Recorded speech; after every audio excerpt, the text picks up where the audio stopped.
Singapore থেকে পালিয়ে নতুন একটি দেশে আশ্রয় নিয়েছেন ঢাকা দক্ষিণ সিটির সাবেক মেয়র ব্যারিস্টার ফজলে নূর তাপস।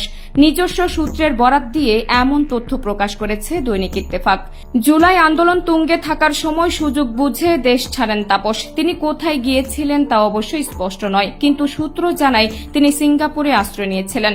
তবে তিনি নাকি চেষ্টা করেছিলেন যুক্তরাজ্যে ঢুকতে। পরে বিমানবন্দর থেকে ফেরত পাঠানো হলে পরিবারকে পাঠিয়ে দিয়ে তিনি সিঙ্গাপুরের ফ্লাইট ধরেন। দেশটিতে তিনি মাসের পর মাস অবস্থান করেছেন বলে জানা যায়। অবশেষে সেখান থেকে তিনি যুক্তরাজ্যে পাড়ি জমাতে সক্ষম হয়েছেন বলে ইত্তেফাকের এক ভিডিও প্রতিবেদনে জানানো হয়েছে।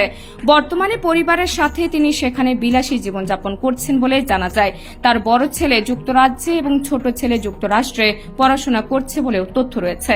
শেখ ফজলে নূর তাপসের বিরুদ্ধে নানা বিতর্কিত অভিযোগ রয়েছে।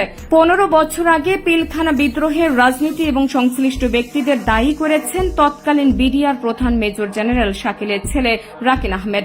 তিনি বলেন, বিডিআর বিদ্রোহে ফজলে নূর তাপস সরাসরি যুক্ত ছিলেন। এছাড়া 2023 সালে তাপস প্রধান বিচারপতিকে নামানোর বিষয়ে মন্তব্য করেছিলেন, যা ব্যাপক বিতর্ক সৃষ্টি করে। এসব বিতর্কের মধ্যেই তার অবস্থান এবং ভবিষ্যৎ নিয়ে রাজনৈতিক মহলে নানা আলোচনা চলছে।